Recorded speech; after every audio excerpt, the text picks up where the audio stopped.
Welcome everybody to Ripening the Times.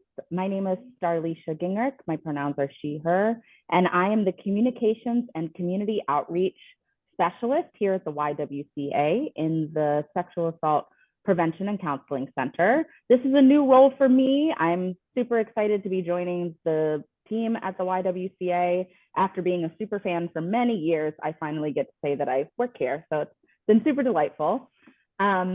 So just to get us started, we are so excited to have these wonderful community leaders with us today to talk about the work that they are doing, and just to celebrate being Black in Lancaster and being creative in Lancaster. So we're going to just go through a few questions and be in conversation with them. Before we get started with that, I do just want to shout out a few upcoming events that the YWCA is hosting. Soon will be the Black Artist Way Station celebration, and that's tomorrow night. That's how soon it is. And that will be at PCAD from 7 until 9:30. So we'll just be celebrating those folks who were honored through the Black Artist Way Station this winter. On March 8th is International Women's Day, and there's going to be a celebration at Millersville University. And Keisha Finney, who is one of the honorees of the Black Artist Way Station, will be there for that program. On March 24th is the Taste of Success program, which will be celebrating our New Choices program. And that's going to be at List Track. And I am so excited for that event personally because I'm very food motivated. There's a culinary competition, there's dessert, cocktail hour, community conversation, and just really about celebrating those folks who are passing through our New Choices program here at the YWO. And on April 29th is our 25th annual Race Against Racism. Registration is open now, so get your teams together. You don't have to run, you can walk it, you can bike it. So all of that information for all of these events actually can be found at on our website. And Erin is dropping, oh my gosh, Erin's the best. Erin's dropping those links in the chat as well. So you can go ahead and save those and click through there. All right, so we are going to go ahead and start introducing our panelists. And I am going to start with Brian. So Brian, who you are and what you do in Lancaster. Hi, I am Brian Graves, pronouns they, them. I am born and raised in Lancaster. I just recently moved to Philadelphia, so that was like a big move for me, but I obviously still do a lot of my work here in Lancaster. And I am one of the co-founders of the Lancaster Changemakers Collective. We do a lot of work engaging with our community to just inform people and provide like safe healing spaces for people to just engage with each other, find community, and at the same time like enable and mobilize people to enact change within our communities, within our neighborhoods, even if that's simply just forming more conversations and more spaces for people to come together, or talking to our local government, talking to wider groups of people and spreading the spheres of influence. We just enable people to understand their roles in the community and understand their abilities when it comes to leadership. Thank you so much. I am a fan of the work that y'all do personally. I'm a fan of everyone who's on this call. So that's just a blanket statement. Dr. Sessoms, who are you and what do you do? Question always puzzles me, but I am by training a school psychologist, so two-time graduate of Millersville University. I rep Millersville really hard. I'm surprised I don't have on black and yellow. Today is our one-day give, just saying. But current trustee of Millersville University, which is, I think I started a week before we were shut down, but that has been an awesome role. And then my doctorate is in adult education. So really what I'm doing, adult education is really about social justice and about getting out of the classroom and like getting the education that we have in the street. So respecting our elders and also looking at the young people as being able to give us wisdom. So my work really lies in this idea of like, how do we cultivate a world where I can be my full authentic self So as I work on my liberation, it's liberating others. And that's what I'm about. Because I see so many people that are bound, right? And I'm like, because we're playing this game of thinking that I have to be boxed in. So my goal is to come in organizations, districts, or whatever, and say, like, okay, let's name the issue. One, we got to name it and let's address it. So helping people to be adults and disrupt the narratives that keep us bound. Thank you. I love that word disrupt. That phrase is just, it's very good. Derek, who are you? What do you do in Lancaster? My name is Vincent Derek Smith. I play a lot of roles, but today I'm representing the African American Culture Alliance. And the African American Culture Alliance was kind of created to celebrate Black culture unfiltered. And what we mean by that is we create space where Black people can celebrate them without worrying about the political offensive of other people. And we provide outlets for other Black people to do stuff without going through the red tape. We are Black and proud, and we're not afraid to say it. And we're not afraid to push back on a narrative of you can't say you're Black and proud, or you can't use the word Black. It's a Black business expo or African American festival, because so long the Black generation has been so welcoming to everybody else that we kind of stepped away from being us and celebrating us, while still allowing everybody to celebrate us with us. So our events are not just for Black people, but our events are highlighting Black people, celebrating Black people, and we want the community to do that with us. Thank you. I love it. And Barbara, who are you? What do you do in Lancaster? Well, first of all, thank you so much for having me today to be a part of this panel. Everybody has had such a dynamic introduction. It's hard to follow up on all of these beautiful people. Thanks to all who are joining this discussion today. Thank you, Isabel, for inviting me from the YWCA. And good morning. My name is Barbara Wilson. I have served in many roles for many years within Lancaster, born and raised in Lancaster County. Right now, I am serving as the executive director for the Lancaster City Housing Authority. So my main focus has been just empowering those people, not only providing bricks and mortar for housing to people who are most vulnerable within the community, but also residential services and empowering people to move on from public housing, if it's families, to whether it's through education, job enrichment, job skill training. We're trying to bring a full experience to the people that we house, and for our seniors to make sure that they are comfortable with their living spaces and that they have all the necessities that they need, whether it be with healthcare or food insecurities or what have you. So right now, I'm really passionate about that and the people that we serve within the community. And I'm just really proud to be a part of a group of 34 other people that help me do that every day. Shameless plug, Sister Barb is the first woman in that role and the first African American. So I mean, I think that's not spoken enough about her role, that she's the first woman, but also the first African American. And people need to know that, because it shows that we have the power to be and power to change. So that's my shameless plug for Sister Barb. Thank you. Thank you, Brother Vincent Smith. I appreciate that. Thank you. It's not easy, and we'll get into that. We will. Awesome. Well, thank you all so much for sharing just a little bit about who you are and your background. We're going to dig in just a little bit more into your background. And I know, because I have the questions here in front of me, all of you were born and raised or have lived a large amount of your life here in Lancaster. So if you could just share with us a bit about your Black history. What was it like growing up here in Lancaster, living here in Lancaster? Who I personally want to know, if you could pinpoint someone in the Lancaster community, a Black figure in the Lancaster community who was your inspiration, I would just love for you to share that as well.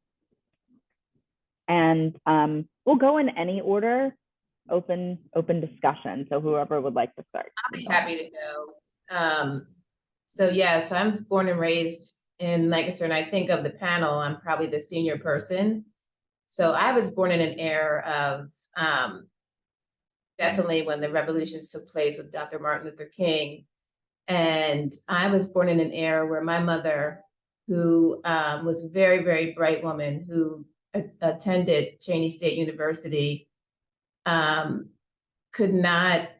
came from there and still was considered only good enough to be able to clean someone else's house, who was definitely bright enough to become a teacher. She tried to become a district justice, ended up dedicating 35 years to RCA, where she in that factory was so smart that they ended up making her a specialized person in their parts in assembly for television. So I watched my mother and my grandmother and my father, who was in World War II, who wasn't unable to get he wasn't able to get the GI Bill to buy his home. But still proud Americans. But I grew up in an era with, different little beliefs than them, where I was ready to be that person who was on the front line for the revolution. And so I've watched the differences of their take on what things were and experience and what they experienced, but how they still overcame. I stand on the shoulders of my grandmothers, my aunts, so many people that endured so much more for me to be able to be in this situation that I'm in now. And I'll never forget that. I carry them with me. They stand around me. That's what keeps me uplifted, because of the things that still go on to this day, which is heartbreaking that in this century and this time, that as much as we think we've made progress racially, that we're still in the same place a lot of times, especially if you're an African American in this country. And if you're an African American woman, just double that. Okay. And if you have to be different or other, for even, we're even ostracized within our community sometimes. So just navigating all of that, and especially being in Lancaster County, that's predominantly white, that's so-called Christian, that, I grew up in Columbia, being from kindergarten on. The street I grew up on was born on was mixed. So I had Black friends. My church was Black. Then going to school, and I'm the only Black person in the class. And me being the first time some of these young people, kids my age, have seen a Black person, it was just, experiencing all those experiences and be called the N-word first time in first grade. Just navigating all that through the years has been quite traumatic, actually. But because we're so resourceful, and because of the people that stood before me and who were around me, my mother's from Lancaster, so my father lived on the street he was born and raised on. So I'm so fortunate to have so much family and so much support.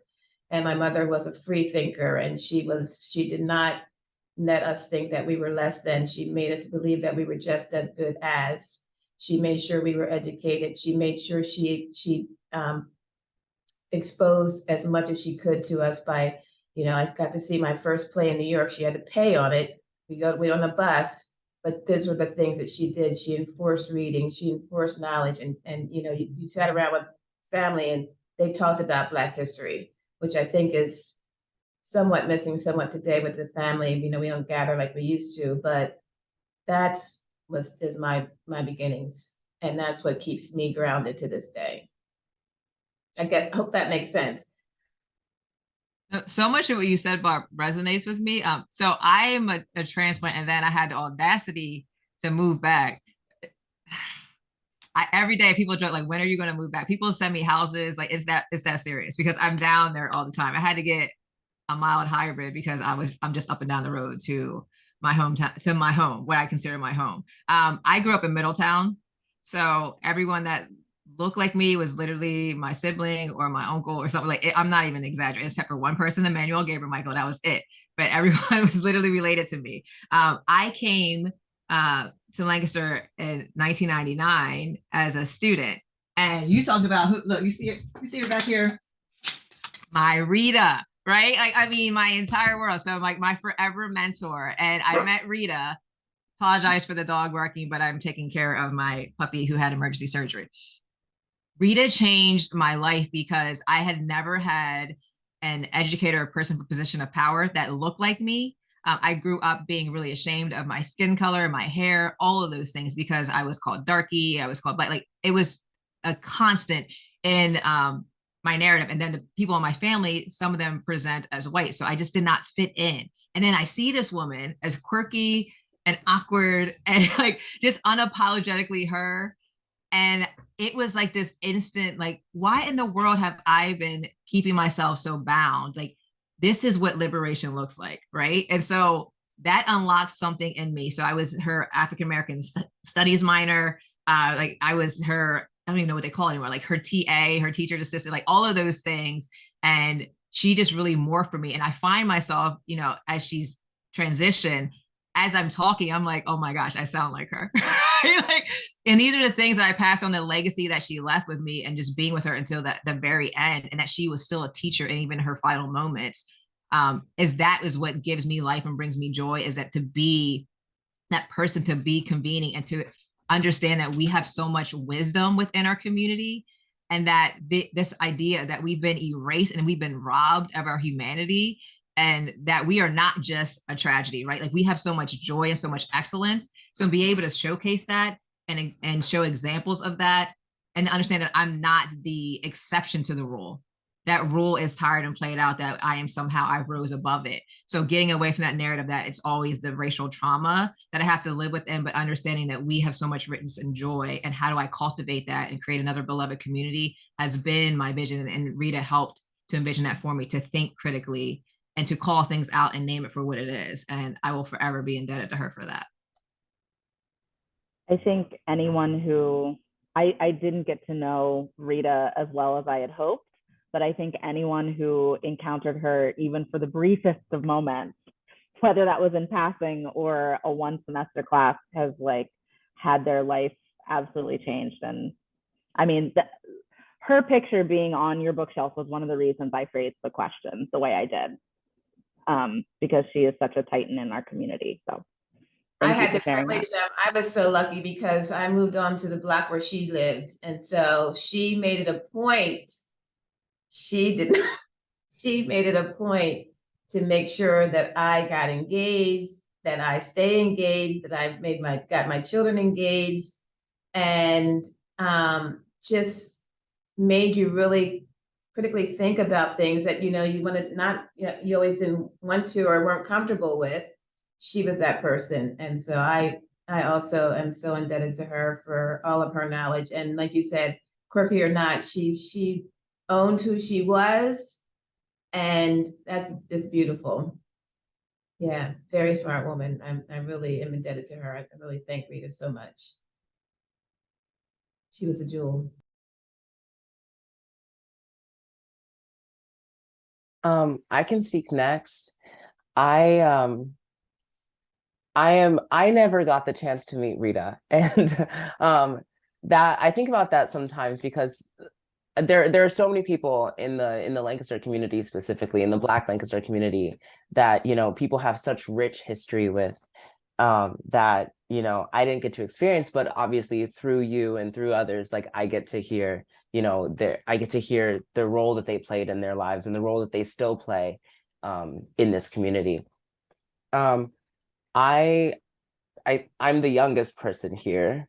Um, but I some of my history and my like earliest memories, I think, I grew up, I went all the way through SDOL, so I've lived in the city my entire life, and you know, the school district and the elementary, middle, high school.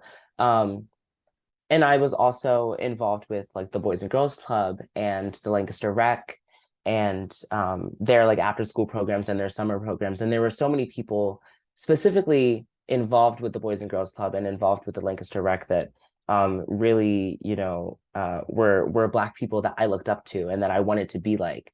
Notably like Chef Oliver, I really, really, really enjoyed being at the Boys and Girls Club and getting to go to his like cooking classes once a week, and like learning how to make new things and learning, you know, how to make like I like the word quirky for Rita, because it was the same way with Chef Oliver for me. He wasn't just like teaching us how to make you know, like traditional food or classic food. He was like amping it up, and he was making it fun, and he was making it quirky, and I really enjoyed you know, I can like see his like big bright smile in my head right now.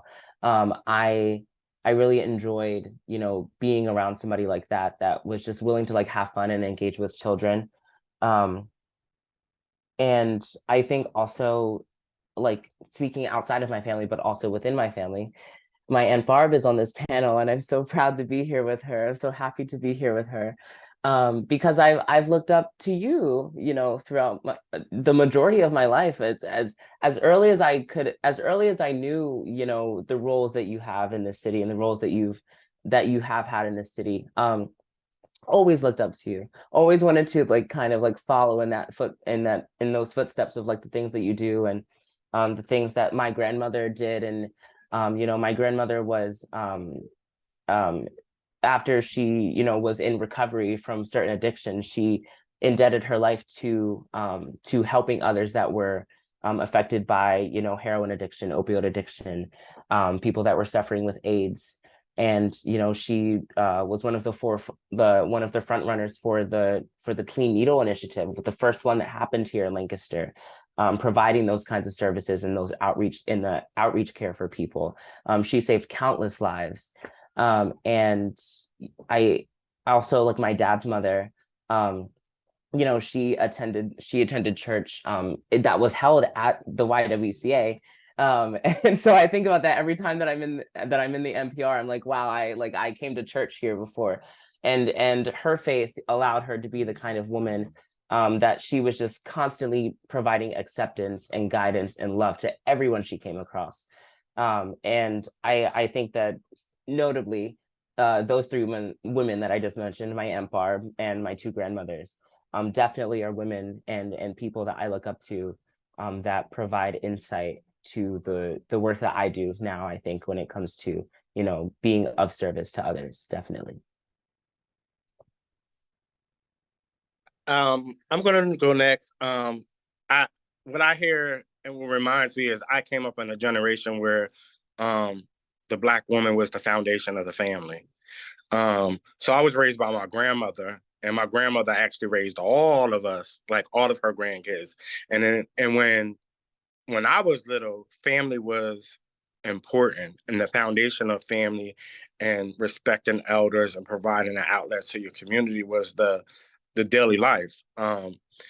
When I look back to when I was a kid, I realized that my Aunt Gerlene Beasley and my Aunt Beatty were both community initiatives. They both were in the community working, running a nonprofit called Weed and Seed, holding dances in King School Playground. And that showed me the impact that they were providing to a community that they were living in. And what triggered me the most is they were providing outlets in the community that they lived in. They didn't leave it.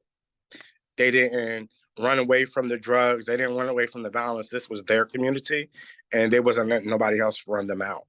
And they stayed put in the Southeast, where I grew up at South Lime Street, Rockland Street. I still live on Ann Street. I haven't left that. And as I go older, I say, you know, we see that drugs is a trait that can pass down to generations. Diabetes is a trait that could go down. And as I grow up, I was like, being active in my community was something that was passed down in my blood. It wasn't something that, it might not have been what I wanted to do, but as I grow, I look back of the people in my family that has been involved in the community, being Black leaders, being role models for other Black kids and Black and brown people. Now I see why I'm so passionate about it, because it affects me now.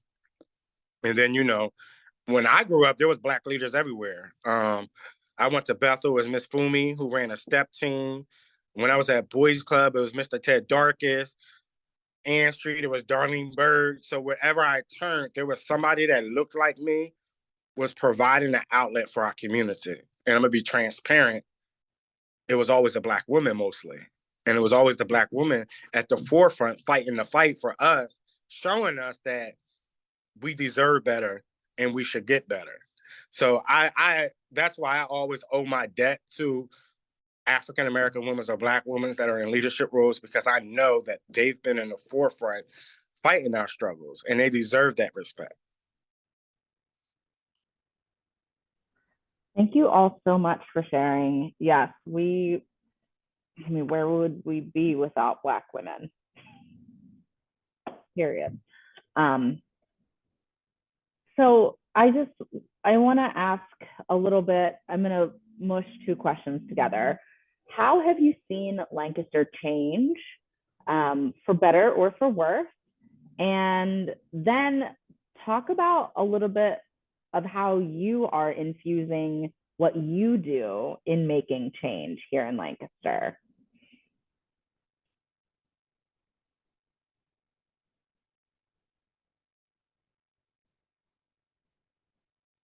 And anyone can. Okay. I'm gonna let the older people take my elders. I'm gonna let my elders take that one. I See Barb's face. I don't think that I have all the insight to put into how much Lancaster has changed, I think.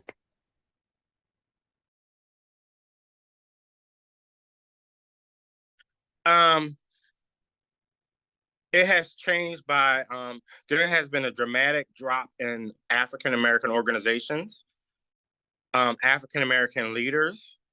The African American community itself in Lancaster has been divided. When I grew up, there was the Elks Parade, there was Urban League, Christmas Addicts, there was the Elks, there was numerous Black and Brown organizations that were in this community, ensuring that Black and Brown voices were heard, unfiltered. And as I grew, the Black leaders either passed away or moved out of the community. Then the events celebrating our culture soon then left our community.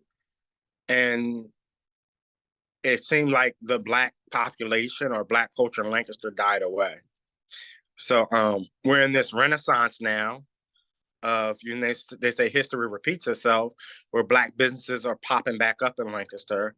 Black cultural events are the new norm. It's not like once a year no more. And there's Black organizations springing up everywhere that are making sure the Black and Brown voices are being heard. One is the African American Culture Alliance started a parade and festival. When I left, I graduated from McCaskey, 02, and I had to find myself. So I moved to Philly, South Philly. And when I got to South Philly, I was like, oh, there's a lot of Black people. There's Black people everywhere.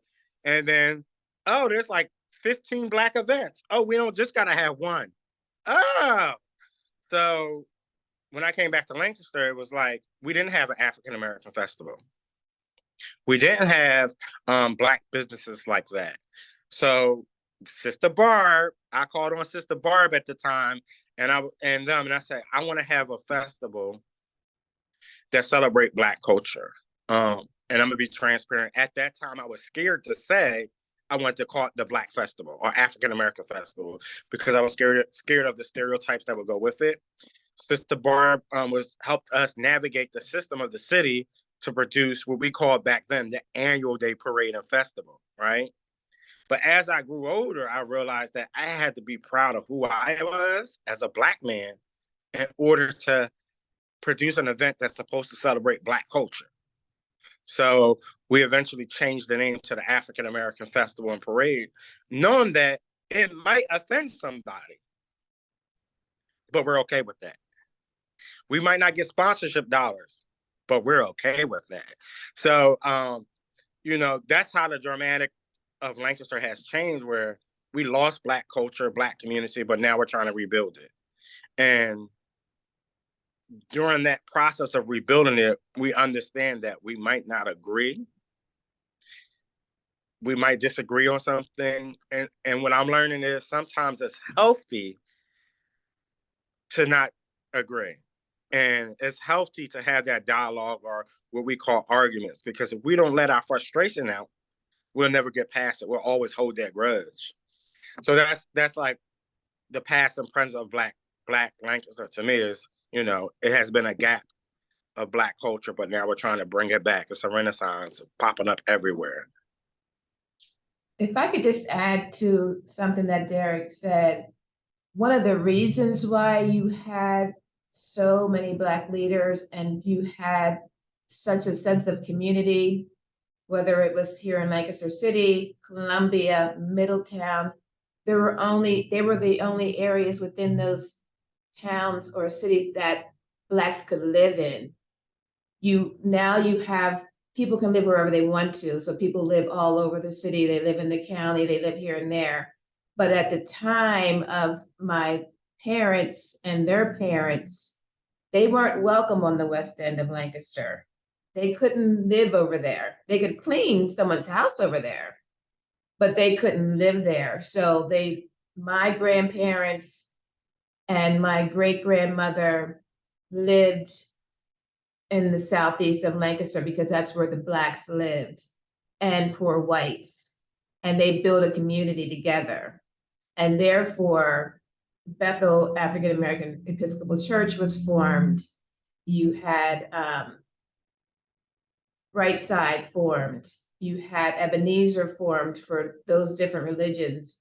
But a lot of it started with Bethel AME, where my grandmother and my great-grandmother were pillars of that church. But then my grandfather actually was one of the first board members for the Crispus Attucks. My grandfather, my uncle, they started the Elks because they had to have the Black version. They couldn't migrate into the other versions. So I look at that time as, even though it was segregated, it really was beneficial. My brothers talk all the time of how they got on the bus and came down to Lancaster, spent 2 weeks with my grandmother. But in that time, they got indoctrinated into the culture and learned who family was. My mother her sister was Jean Polite, who was another unsung hero within this community. People talk a lot about my Uncle Nelson, who, yes, was definitely a pillar, but his wife, my aunt, my mother's sister, was also a pillar. But this is how they grew up, within their area and they made it so that it was recognized and they celebrated each other and children learned by example, so I'm not a scholar on it, but that's what happened was when you had redevelopment, come in, when people thought they were doing a favor for the Black community, which really divided, families up. It didn't help. Redevelopment was terrible throughout this country for the Black family. But that's why that was. We couldn't go to the White Elks. We couldn't go to the White Moose. We couldn't go. So we had our Odd Fellows. We had our Elks. We had our churches. And we had our, the Crispus Attucks that was in Newark and Lancaster, and other areas. And then when you went on a bus trip, you went to another Black church or another Black establishment, whether it be Elks or whatever, and that's how you migrate. That's how people migrated. That was the only way. But now, people say, where are the people at? Well, because you can no longer discriminate someone on their housing, whatever. People still do, but people are now free to live wherever they want to. And when you have, even with my parents' home, we were in there for a little bit, but then finally no one wanted to live there. But that wasn't the way it was a generation before that, because either you already lived there with your grandmother, but when she passed or the father passed, you still kept the house and and within the family, and you stayed connected to that neighborhood. And that's what we're losing. And I applaud people like Vincent Derek Smith, who continues to fight that good fight and has been really the leader of the Renaissance, who's bringing people back to these establishments, starting with the Christmas addicts.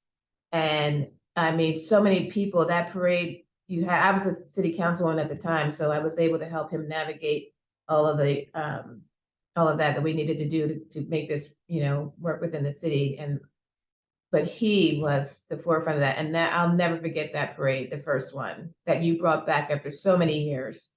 It was such a sense of pride. I mean, people who doesn't even come out, were coming out in their walkers, whatever, drive me to where I can sit and watch it. It was just, and so, and everybody just gets so excited to this day. And so I want to give you your props too, young man. Thank you. Can I just say I'm loving this love fest because, right?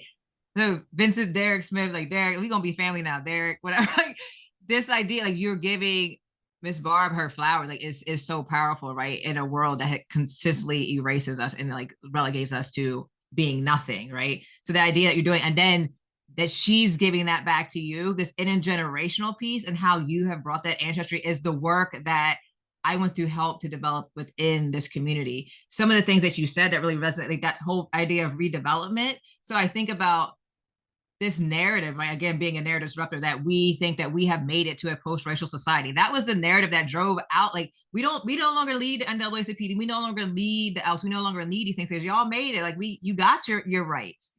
But that was to, like, we understand like how those policies and practices work. Like you would just maneuver and figure out another way. So I think that has been like the destruction like of our community, because like we created this narrative that we've arrived, we made it, and this idea of like bourgeoisie black versus like they live over here is something that we have to disrupt. So I think about like what you're doing and how you're going back to your roots. That history is so important, and we try to do things from this ahistorical context, and it gets us nowhere. So you are going back, reaching back, literally have the pin on, like, right? Like going back, reaching back and saying like, my ancestors built this. Like we were the ones, like, you know, Nicole Hannah-Jones talks about being the perfecters of our democracy. And we have not arrived. Like we still have a long way to go. But I think oftentimes like dominant culture, white people look at it like, look how much progress we made. And we're still sitting here, the truth tellers that we are, saying we have so much farther to go. And that is like the aggravating piece. So when we're sitting here speaking truth, and then people get into discomfort. So we have come to a place, and I think this idea of this renaissance where we're in now is also that we are no longer going to smile and grin and bear it. We're done wearing the mask, right? Like we've done that for centuries, and it's played as tired as we're done. Like this chess game that has been played is harming all of us. And I was talking to a group of white people last night, and I said this idea of like, that you will burn the whole thing down, but at least you're going to die white. And they're like, what? And I'm like, you know, because like whiteness has become like this idea, like I'm going to hold on to this at all expense and like destroy everything. And we have not been that people, like ancestrally, we have been the ones to liberate. We have been the ones to say like, it's not just my liberation, it's yours too. And I think that's the idea. Like, so when you're bringing about this renaissance, like keeping that in the marrows of your bone, like that is what we are as a people. So this idea, like we're divided, no. We are the truth tellers. We will tell the truth in love. We will call you in, but we're going to do this work because we're not just about this liberation, because we understand what's at stake. We are all connected. So I love that you're bringing in the elders, and you're saying like, I'm the next generation, bringing that in. We're about the same age, so I'm gonna say we're still young, but you know, Brian, definitely you're young.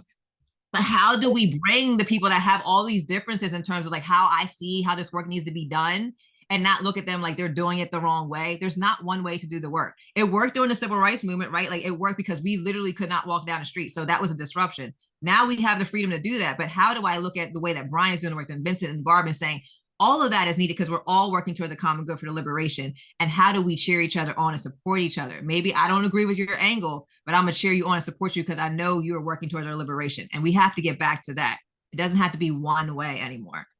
And you hit the nail on the head when you're saying then Brian brings a whole nother, so thank you. You bring out a whole nother perspective that brings in a lifestyle and all the things that we also need in the community. So we need all of it. And at the end of the day, Black people inherently are not trying to take anything away from white people. There's a conversation that needs to take place in this country, and it needs to get ugly. It has to, because we put this, we've covered it up. All of us have covered it up for so long. This terrible, terrible sore that's just been there festering we need to open it up and just let it get as nasty as it can be, so we can start to build and heal and bring each other together, because we all need each other. And it just breaks my heart for my grandchildren who, at this day and age, should not have to worry about being judged for the color of their skin. It should be but they're smart enough to do it if they're capable enough to do it. But I fear that their little open minds, I have 2 full African American grandchildren and 1 mixed grandchild who are just so full of life.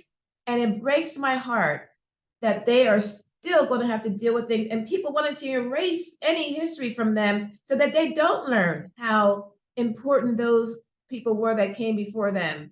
They're fortunate enough to have a grandmother like me and to have family around them that are going to make sure that they are filled and they are prideful and they know who they are, and then stand in their Blackness and whatever they choose to be in life. But there's so many children who, it breaks my heart that if you don't have people like Vincent Derek Smith and you don't have people like Brian Graves to continue to help them, their spirits are, they're not, if you don't know your history, you repeat it. So thank God for you, Amber, that you're bringing these conversations and people are allowing it. Please allow her to come into the space and get down to what it really is. We have to, if we're going to survive as a race, as a humans. But to have a certain amount of people, because I have all kinds of friends. And because I'm about the person. I don't care what color you are. You can be Black and be an asshole, okay? But if you want to come to me and you want to get to know me, I want to get to know you. But we have a certain small segment of this population. I have so many friends who are like, Barb, they're white, and they're just like, I don't know what to do. But I'm asking you to do anything. Just when you're in your space and someone says something that you know is wrong, just call them out. If it's just that family member, if it's just that friend, it's just a one-on-one. No one's asking anybody to stand up and champion the cause. But it's those things that are going to change that little bit of, because I still believe that the majority of people are good. I think people are just ignorant. And I don't mean that in the ignorant, I mean ignorant, they just don't know the history, they don't know the backstory either. I have friends that reached out to me on Facebook that I put something up about slavery or the Blacks building the capital of Washington, D.C. And I had a person reach out to me from high school and say, oh my God, Barb, they never told us this.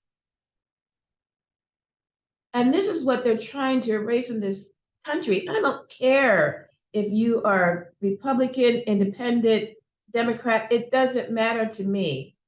It's about these people. I serve some of the most vulnerable people that without this subsidy would be homeless. But yet you want to talk about, oh, these people that they just use the system. No, in our families, these are working people, but they make minimum wage. So if you pay them enough, they wouldn't need the subsidy. You see what I'm saying? So this panel has been fantastic. I didn't know what to think. I didn't know how it was going to work out, but Isabel, you did a great job in choosing all of us. Starlisha, you're doing a wonderful job.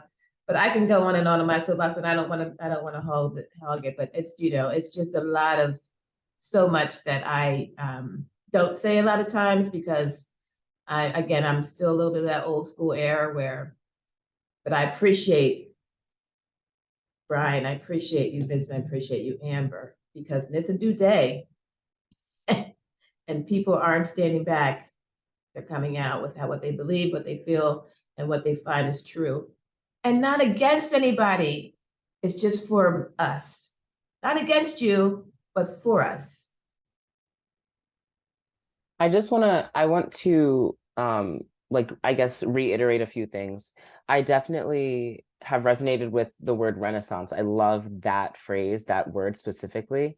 But also we are all going about our work in different avenues, in different ways. And that's important because Black people, especially in this country, especially in America, in my opinion, so multifaceted, and the history is so rich that there's so much that our personalities, that our families, that our communities can pull from and cultivate within ourselves. You know, what music we like, you know, what Black music we like, or what food we enjoy, where we like to shop, things like that. It's just, there's so much that is multifaceted about us, and that goes into the work that we do. And I think that cherishing that and embracing that, rather than looking away at, you know, again, quirky, oh, that person's a little, oh, they're a little strange, they're a little, you know, eccentric, let's shy away from that because we don't know what they're about all the time. No, bring them in. That voice is just as important as the one that's traditional and has all of the, you know, the things that have been said for the past, you know, 50, 60, 70 years. Those voices are important, but there's, like Barb was saying, there's so many new voices and so many new things that are being said now that need to be taken into consideration. And that leads me into my next point. You brought up children as well.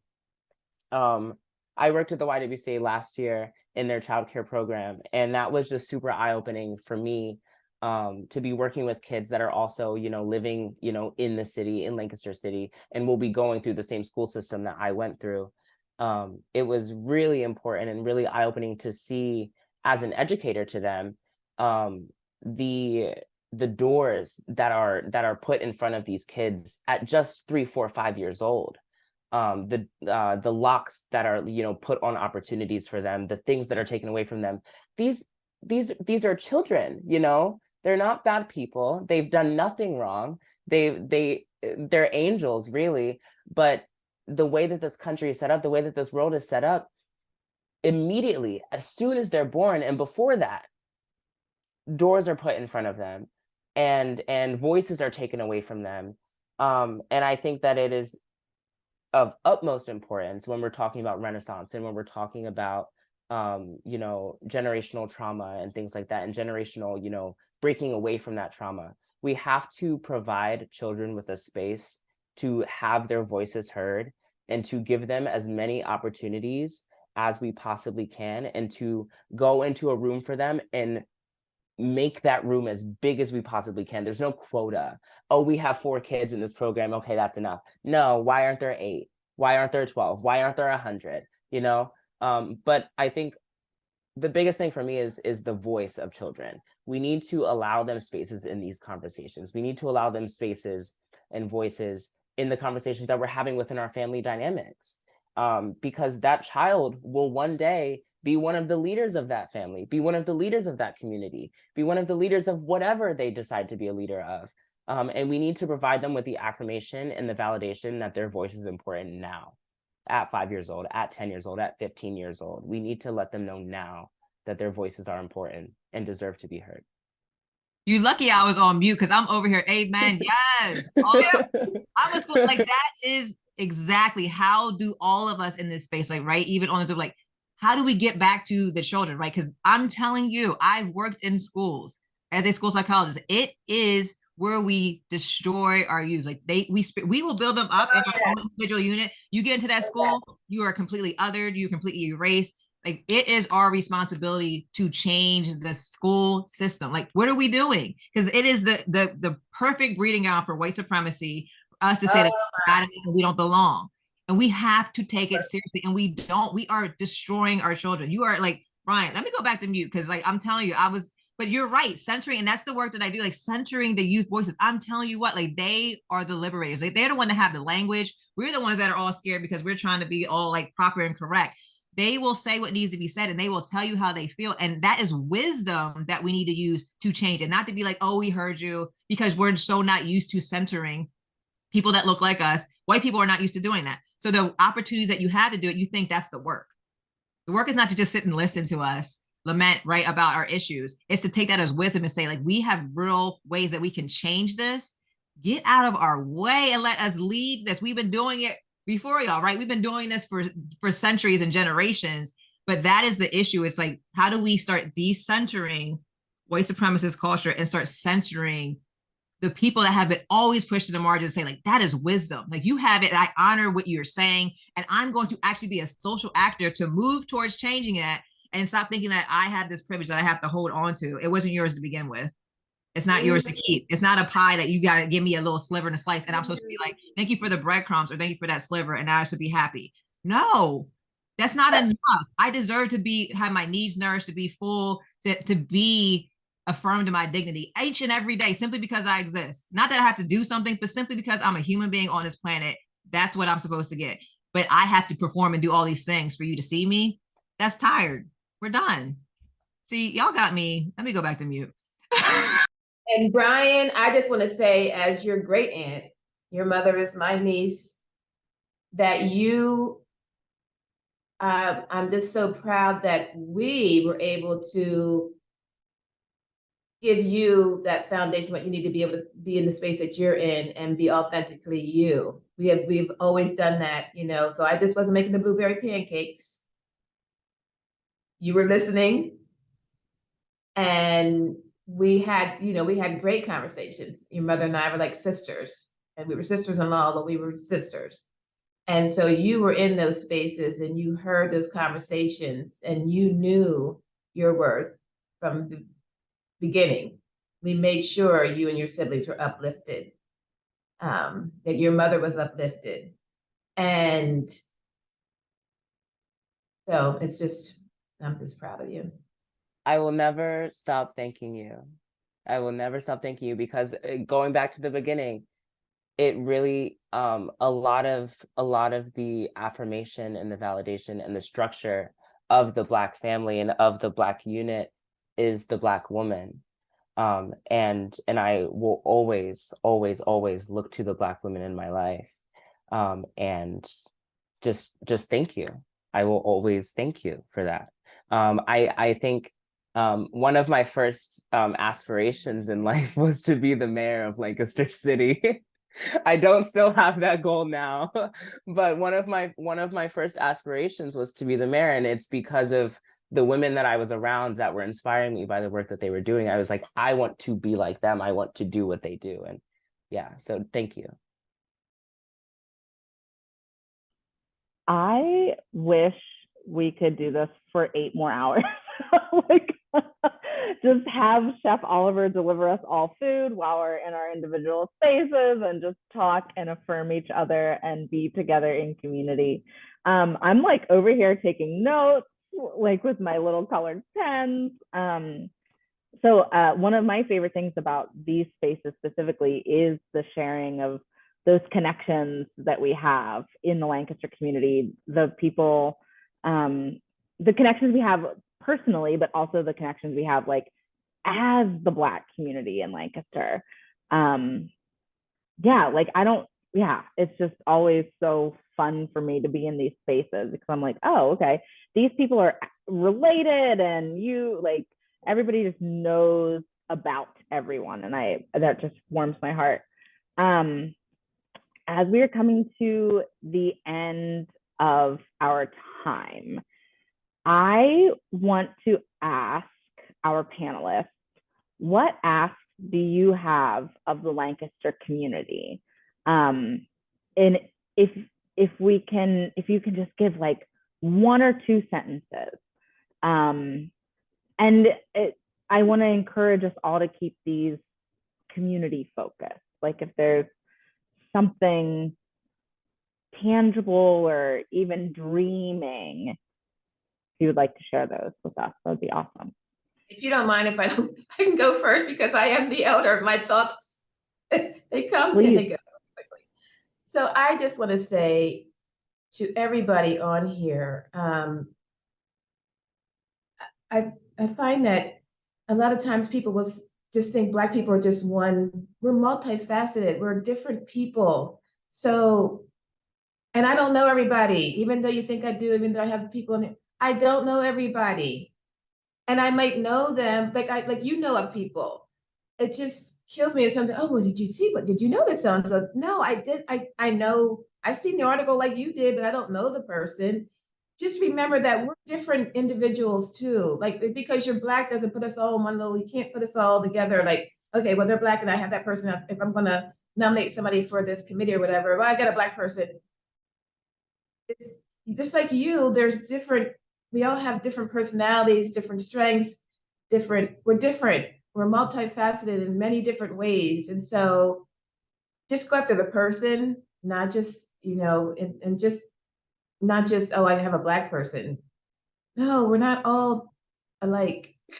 If I have any, I mean, that's what comes to my mind. I'm just, and then don't expect me because you got so-and-so. Well, so-and-so's on there. Okay, I don't know her. I know her of her, but I don't know her. And okay, good for you. But you want me to speak on because she's Black? I can't. I don't know her. So just think about all of that, which a lot of times, and people are really innocent about it. They don't mean anything by it. But I don't lump all white people together. I get to know them for themselves and their individuality. Please do that with Black people. Thank you. I love that. And I echo what Brian said earlier about this, like the monolith. Like, you think that we're all the same people, and the world has been shaped that like you have to exist within this framework. Like, you need to be here, and if you're here, you can be successful. If you're here, like you'll get X, Y, and Z. And it's like a myth that we all need to let go, that we need to be able to show up in all of our spaces all the time. Not that I can go to this meeting and be this person, this meeting and be someone else. It's exhausting. How can I get to know who you are innately, love who you are innately? And when you show up with your full authentic self, like, that's the liberation that we're looking for, because who you are innately and what you have is what the world needs. But you're too busy trying to fit this box that was designed by norm, and like a white cisgender male that they don't fit anyone. It's harming him too. So like, how do we get outside of that? But also what I'm requesting is money. Listen, Lancaster got money. I'm in Dauphin County. Y'all got, I'm not even going to name, y'all already know who you are. Money. You have money. And what I'm finding is, right, in equity to work with, right, we want you to do it for free because this is why am I going to have Black people and pay you because you're talking about your struggle or your issue? Like, no, we have real solutions, but it does take money. You put tens of thousands of dollars into stuff that's like, what is it making a real impact on actual lives? But if we are sitting here asking, so Vincent said it earlier, like, I don't get the funding because we have African American in our name. But look at what it's doing for the community and bringing people together and disrupting the narrative that we are just trauma. Like, that Black excellence and Black joy is liberating all of us. So where are the dollars that we're putting into people in this community who are doing that renaissance? I see it. It's beautiful. But I'm finding that you're not getting the money. When I think about patients are waiting, like dope Black women, like OBGYNs, like, where is the money to support the vision, the freedom dreaming that they had? They had the audacity to dream a different dream and say, the system doesn't work, we're going to do it another way. But where are we putting funding in? Because it's supporting this community. Look at the equity profile. Do you see that data on our kids? Do you see that Black people are dying in another, like 4 or 5 years off of our life? And stop and think when you look at that data, like, stop and give yourself a pause and think, what is the narrative I'm telling myself that makes it okay with me to accept that and to move on with my life? That should keep you up at night. But you are telling yourself something that allows you to be like, that's their issue because it's the they versus me. We're all in this together. So how are you looking at, like, what are you telling yourself? Like, change that narrative in your head that stops making you think that that is not my issue. That is a Black and brown issue. It's their fault. We got to change. These are babies that we are harming. That the trajectory of our life is taking off because of racism. Literally years off of my life simply because of something made up. What are you doing to start thinking about, how am I disrupting the narrative that makes it okay for that? I can change that and actually be a social actor and do something about it, because that's not okay. I'm gonna Go ahead. Go, brother. You can go first. I'm gonna take a page out of a few notebooks here. I'm gonna shameless plug Lancaster Changemakers Collective. We are a very small organization. And money is great. We will never not take money, because we have to, there's certain resources that we have to provide and venues that we need and for our discussions and for our events and things like that. But also right now it's I can count on one hand the amount of people that are like actively involved with organizing and taking the lead on the things that Changemakers is doing. And it's a lot. Sometimes it can be very taxing to put all of that onto 1, 2 or 3 or 4 people. And I personally am asking, if you have the space, if you have the time, please help us. Please come to our events, please come to our meetings, please please, you know, ask us what you can do for us, as a white person, as a Black person.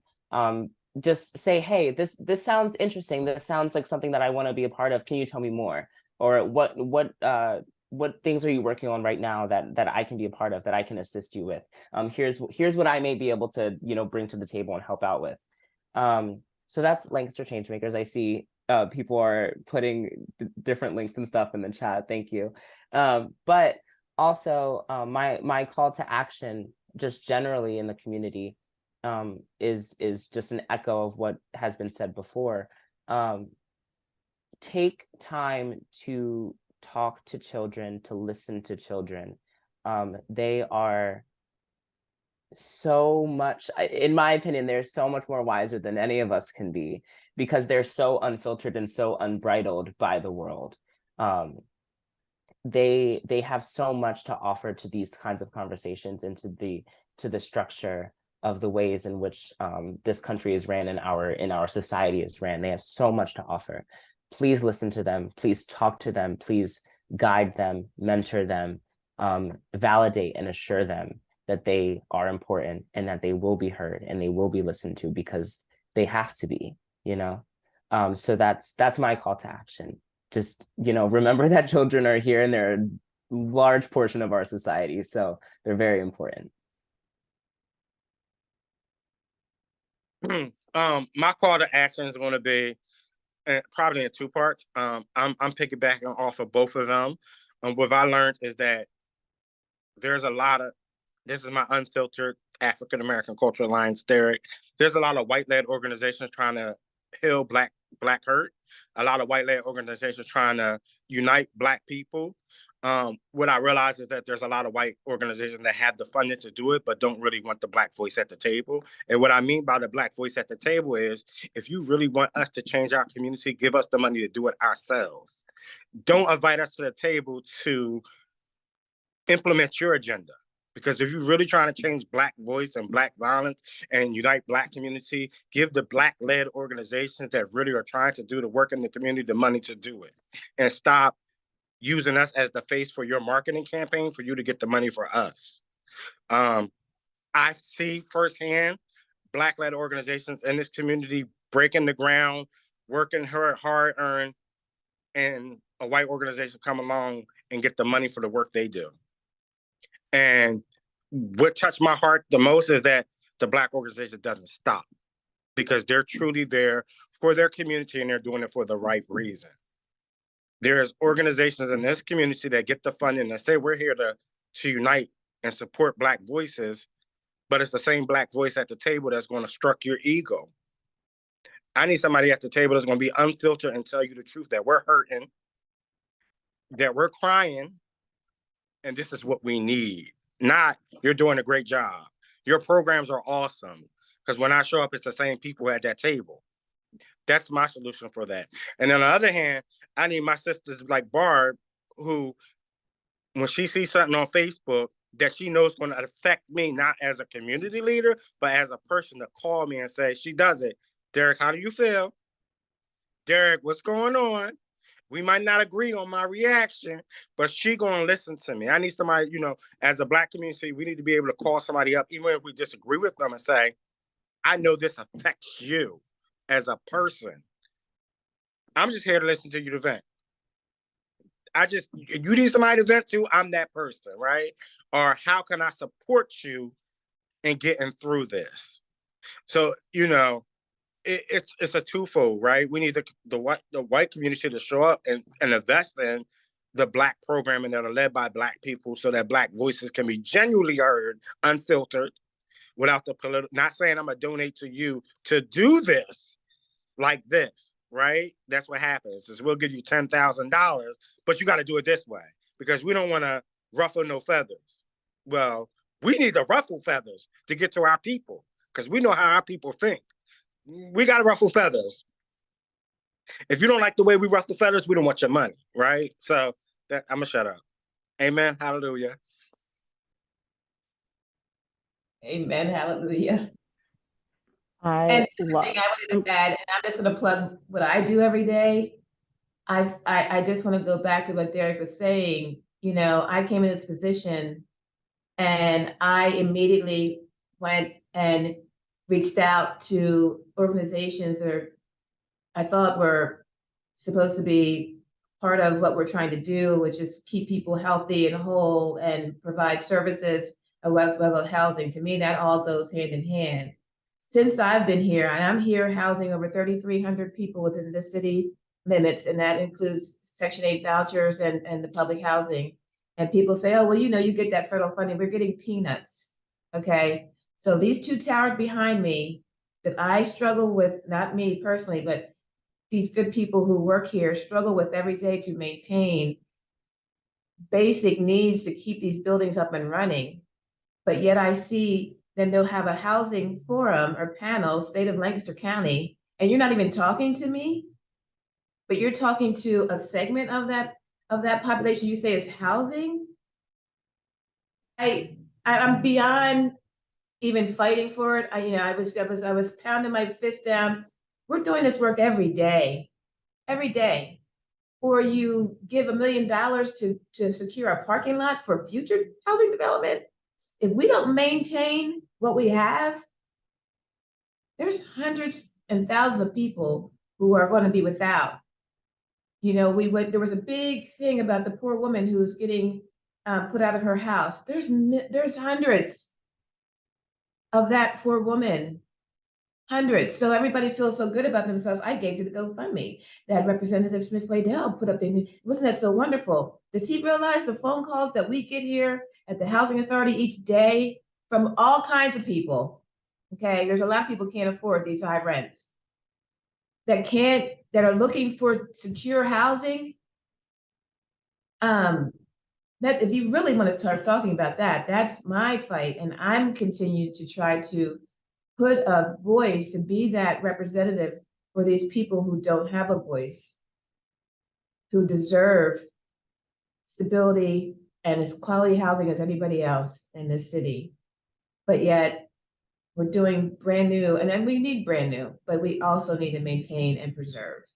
And that's what I'm trying to do.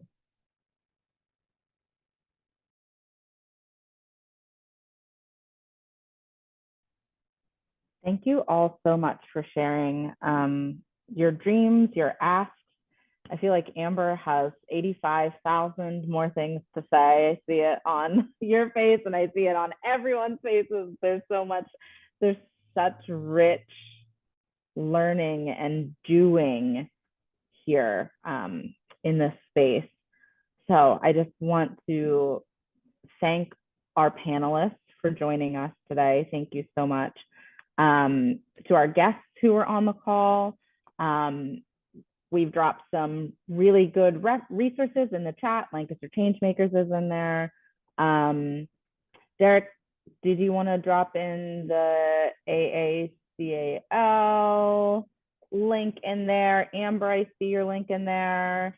Ms. Barb, if you want to put yours in there as well, just so people know like who you are, what you're doing, how to get in contact with you if people so wish.